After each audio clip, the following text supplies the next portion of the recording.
ज़िंदगी में अगर कामयाब होना चाहते हो, सफल होना चाहते हो तो याद रखना, पाँव भले ही फिसल जाएं लेकिन अपनी ज़ुबान और अपने नीयत को फिसलने मत देना। नमस्कार, मैं हूं जेके सोनू। आज की छोटी सी कहानी एक महात्मा जी की है, जो एक गांव से दूसरे गांव में जाकर के प्रवचन किया करते थे। एक नगर से दूसरे नगर में जाकर प्रवचन किया करते थे, लेकिन उनका अपना रहने का कोई ठिकाना नहीं था, कोई कुटिया नहीं थी, कोई आश्रम नहीं था। कभी कभी महात्मा जी के मन में भी यह विचार आया करता था कि अपना भी कोई कुटिया होता, अपनी भी कोई थोड़ी सी ज़मीन होती तो उसमें कुटिया बना लेता, अपना आश्रम बना लेता और वहीं पे प्रवचन किया करता मैं। महात्मा जी को किसी ने बताया कि एक बहुत ही दानवीर राजा हैं, बहुत ही बड़े दिल वाले राजा हैं, जो हर किसी की मांग को पूरी करते हैं। जो भी उनके पास जाता है अपनी मांग लेकर, उनकी वो मांग पूरी करते हैं, चाहे जैसी भी जो भी मांग हो। अब महात्मा जी को लगता है कि मुझे भी राजा के पास जाना चाहिए। ये भी चल देते हैं राजा के दरबार में। जैसे ही पहुँचते हैं वहाँ पे देखते हैं भीड़ लगी हुई थी, लंबी लाइन लगी हुई थी। जो भी वहाँ पे जो भी मांग रहा था सबको दिया जा रहा था, राजा साहब सबको दिए जा रहे थे।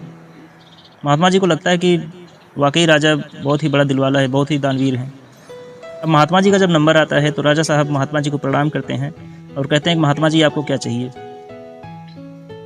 महात्मा जी कहते हैं कि राजन, मुझे थोड़ी सी ज़मीन की आवश्यकता है, जहाँ पे मैं अपनी थोड़ी सी छोटी कुटिया बना सकूं, जहाँ पे मैं रह सकूं, अपने रहने का व्यवस्था कर सकूं। अब राजा साहब कहते हैं कि आपको कितनी ज़मीन चाहिए। अब इतनी पूछने की देर थे, जैसे ही राजा साहब ने ये पूछा कि सारा गेम वहीं से पलट गया।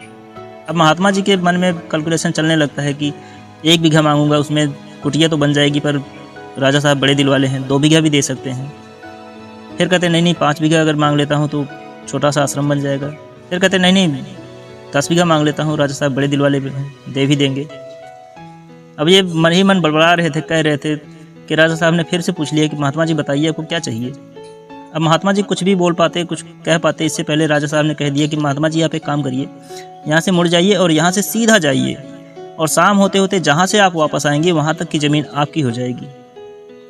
अब ये सुनकर महात्मा जी को लगता है कि राजा साहब बहुत ही बड़े दिल वाले हैं, बहुत ही बड़े दानवीर हैं। अब महात्मा जी वहाँ से चलना शुरू कर देते हैं, चलते जाते हैं, चलते जाते हैं। अब महात्मा जी को लगता है कि चलते चलते तो थोड़ी सी ज़मीन आएगी। वो वहाँ से भागना शुरू कर देते हैं, रेस लगाना शुरू कर देते हैं। अब राजा साहब देखते हैं, कहते हैं ये तो महात्मा जी ने रेस लगाना शुरू कर दिया, मैराथन चालू कर दिया। राजा साहब अपने 2 घुड़सवारों से कहते हैं कि आप लोग पानी का प्रबंध करके महात्मा जी के पीछे पीछे जाओ, जहाँ भी उन्हें प्यास लगे उन्हें पानी पिलाते रहना। 2 घुड़सवार महात्मा जी के पीछे पीछे जा रहे होते हैं। महात्मा जी को कहते हैं कि महात्मा जी पानी पी लीजिए, धूप बहुत है, गर्मी बहुत है, प्यास लग रही होगी, पानी पी लीजिए। लेकिन महात्मा जी कहते हैं नहीं अभी टाइम नहीं है, मुझे जाने दो। थोड़ी दूर और जाते हैं, महात्मा जी जंगल की तरफ जाते हैं। घुड़सवार फिर से पीछे जाते हैं कि महात्मा जी पानी पी लीजिए। कहते हैं नहीं अभी टाइम नहीं है, मुझे पानी नहीं चाहिए। महात्मा जी चले जाते हैं, दौड़े जाते हैं, भागे जाते हैं, जंगल की तरफ जाते हैं। जंगल में झील आता है। अब महात्मा जी को लगता है कि ये झील भी अगर अपने आश्रम में आ जाए तो और भी अच्छी बात है। वो झील का चक्कर लगाना शुरू कर देते हैं। फिर उन्हें याद आता है कि शर्त के हिसाब से हमें शाम होने से पहले पहले राजा साहब के दरबार में भी पहुंचना है। अब महात्मा जी वहाँ से जब वापस आना शुरू करते हैं, जैसे तैसे भागते हुए राजा साहब के दरबार में जब पहुँचते हैं, उनके सिंहासन के सामने महात्मा जी पहुँचते पहुँचते गिर पड़ते हैं। और महात्मा जी ऐसे गिरते हैं कि उसके बाद वो कभी नहीं उठे, उनकी मृत्यु हो जाती है। यह कहानी उन महात्मा की नहीं है, बल्कि यह कहानी हमारी और आपकी भी है। हम में से बहुत सारे लोग दौड़ते चले जा रहे हैं, भागते चले जा रहे हैं, हमें और चाहिए और चाहिए, पता नहीं हमें कितना और चाहिए।